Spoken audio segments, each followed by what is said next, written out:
Welcome back to our discussion about modern technology meets ancient wisdom and how we can get the best out of it for ourselves and our health, wealth, and happiness. We're here again with Allie, Ochs of MediConsult, and we're talking about new technologies that can help ground you and revitalize your oxygen carrying systems and your cellular communication systems by basically making cellular integrity. And we wanted to talk about a little bit, how did we ever discover all this? What was the background and the history of where did this technology come from, and how did it come to be used in such specialized ways like NASA to now come into the hands of every housewife available? How did we make this transition? Yeah, well, wonderful. It's a very interesting story. When the first astronaut, Yuri Gagarin, went out in outer space, he was only out there, I think it was in 1950s something, or early 60s, I believe. I think. Yeah, and so he was in outer space, but he was only out there for a little bit over an hour and a half, which isn't very much. And if you think about on the moon, there is no magnetic field of the Earth. Right, no gravity. Yeah, and that too. But there's also no magnetic field of the Earth. That's why to this day nothing grows on the moon. Interesting. Yeah. So when he returned after this short trip in outer space and arrived on Earth, he had developed a number of health conditions, one of which was severe osteoporosis and depression. And I think he had a few other things, but these are the two prominent ones that I remember.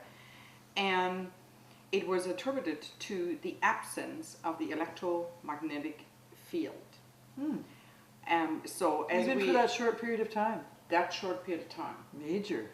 So without the electromagnetic field of the Earth, nothing on this planet could survive. Wow. And this prompted investigations into how to produce technologies, that can replicate the magnetic field of the Earth. And I like to add that he died at a very young age, I believe in his early 30s, and some people claim that he never recovered from his depression.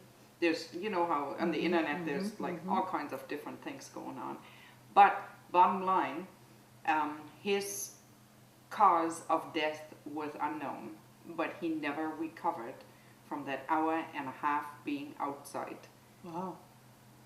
In the moon, in the absence. So it's of almost like if your heart has enough ischemia for more than 10 minutes, you can't recover. So his basal ganglia with no gravitational pull, he couldn't get the joystick's main control center back with a gravitational force to become into sync or come back online. Right. Amazing. So it's a fascinating story. While I was traveling, I met Dr. Roberta Bondar, the Canadian astronaut who was my neurology professor at McMaster University. And when she flew back from space, I happened to be on a plane flying to an autism speech in Florida, and she sat beside me on the plane by accident. And I had noticed that she had a lot of muscle wasting in her hands, and she said, yes, most of us, of the astronauts, are losing a lot of muscle tone when we're flying. The longer we stay up, the more we're losing the gravitational postural muscles. And so she told me that they were going back into space to do more research about how they could maintain the electrical field around the body's postural centers. Tell us a little bit about that NASA research that has subsequently been done.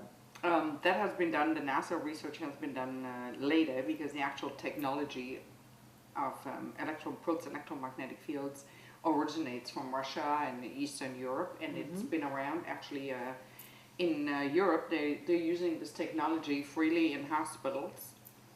And so the subsequent NASA study simply states it's a 40-some-odd page study, and it makes reference to a lot of our known civilization illnesses such as arthritis, osteoporosis, and so forth. But the bottom line of the study states in one simple sentence that when stem cells, human stem cells, are exposed to a low frequency pulsed electromagnetic field for 8 minutes, they grow faster and stronger. Mm. So that makes sense for our health in general. Healthy cells, healthy body, Right. and we'll be back. So let's remember that if it's important to ground yourself out in an astronaut's land, it's important to ground yourself on the Earth as well. And we're going to come back and talk about ways that you can actually do that now in the modern technological age.